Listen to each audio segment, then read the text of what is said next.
Welcome back to Ox Tools. I'm Tom. So tonight we got a little shorty, and we're going to show the lathe dolly, the lathe moving dolly. I've been getting a bunch of inquiries about how that thing's put together, what the actual parts are, and how it's used. What happened is a friend needs to move a lathe, so he wanted to borrow my dolly setup. And there's something I wanted to change on it before I loaned it to him. So it was a good opportunity to show the viewers out there the more intimate details of the unit and fix this little problem. So we're going to get started on that right away and modify that, and then we'll talk about how it goes on the lathe and how you use that thing. So let's get cracking. Okay, so here's the, I got the unit all taken apart, ready for modification. So we'll just kind of look at the details here. So this is some heavy angle here, and it's about, what is that, 3-inch, 75 millimeter, and it's 13 millimeter thick web, or half-inch web. And these are the axle spuds for these pallet jack wheels here. They slip on here, and these have bearings in it. And that spud has a little pilot that goes through here that's plug welded on there and welded around there.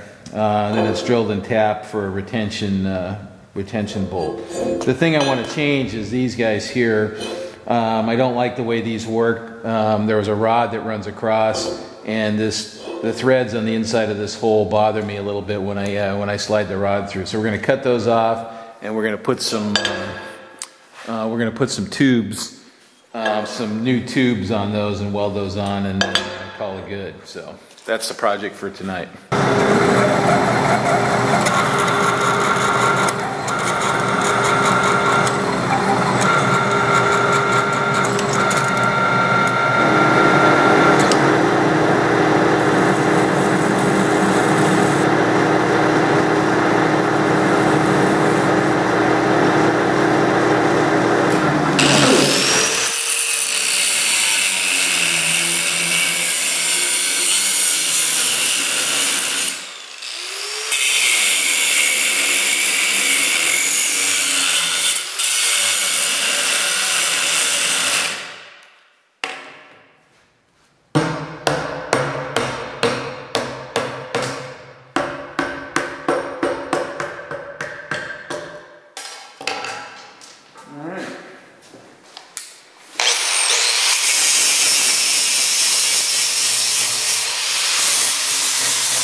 Okay, we got our tubes here, and these tubes are going to get welded on just like that, so that they're flush with the inside, and they're low profile underneath. And then they clear the tie rod. They clear the tie rod that goes across, that holds it all together.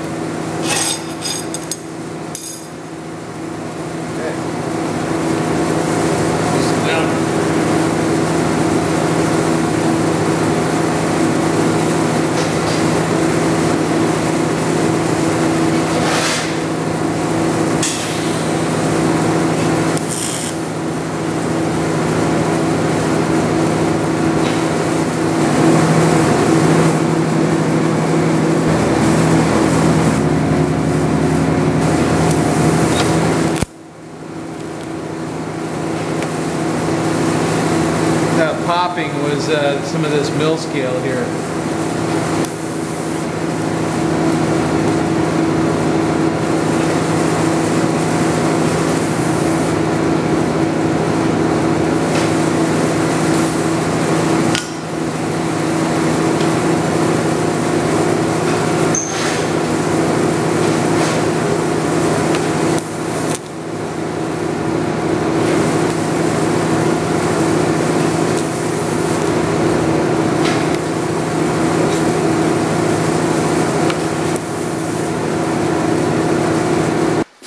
Okay, so we've got them all welded up. We're just going to put them back together now. So, and then got some washer action here.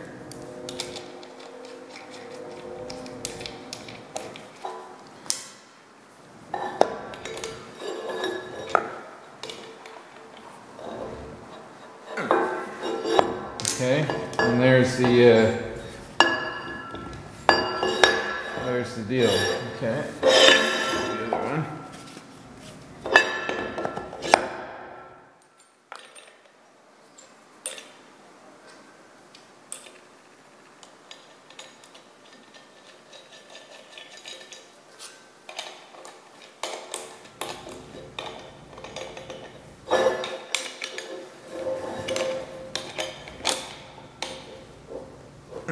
Okay. And then when we use these to move the lathe, they sit like so, and then a threaded rod passes across to the other side, like so, and keeps them in cart form like that. Okay, and there's one on the other side. And then the threaded rod squeezes it on the lathe. And we're going to go over to the lathe and I'll show you the setup on the lathe. So this is in the rear of the lathe. Okay, like so. And then what we put in the front is this little guy here. And these are just 6204 ball bearings, cheapo ball bearings on a little welded base. And then I put it's an old machinery foot here on a thrust bearing that the lathe sits on, and then that allows you to turn real nicely there. So sure you can, yeah, you guys can see that. Okay, and anyway, we'll go show that on the lathe too. And then so when you want to turn, you just flip a tube on there, and you can just turn that. No matter how much weight is on there, it's easy to turn. So and then you just drive it around like a pallet jack and get the job done. Okay. Most important thing when you're working on the floor, keep the knees. Okay, so the way this goes on is actually my leg's up high enough that we can actually put those under there.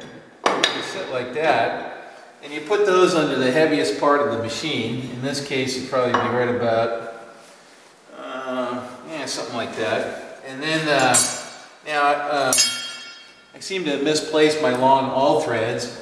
But these would go across like so to the other side, okay, and it would connect to its mate on the other side, okay, and you just pass the rod all the way through like so, okay, and then you just tighten these up a little bit. They don't need a lot, and then these are sitting like so. So now you have this great load-bearing wheel set here, close to the machine. Let's turn that off. Doesn't stick out much, and you can pivot on the front. Here's the skate that goes in the front of on the tailstock side of the machine, and then the machine sits on that, and we can steer it. So anyway, that's how those things get used, and. Let's go up to the front of the machine and we'll show that, and then that's about it. Okay, so we're down at the tailstock end, and then this is you'd go under a sturdy part of the casting on this end, and slip this underneath. And you always want to have a piece of thin plywood or wood. It doesn't need to be much, so that you're not steel on steel. So when you're moving machinery, the rule of thumb is steel on steel is no deal. So these things are oily underneath, and if you have steel rubbing on the top of that, it's like a bar of soap on an icy sidewalk.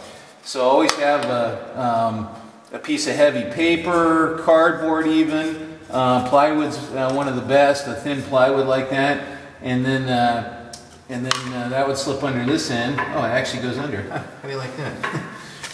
I didn't know I had it up high enough. Anyway, that goes under here, and load bears here, and now we can steer this end here because we're on a pivot. We're on a pivoting end there. and then that kind of self-levels so that it matches up with the bottom of the machine. Okay, so that's the skate. You saw the rear wheels, and that is the system.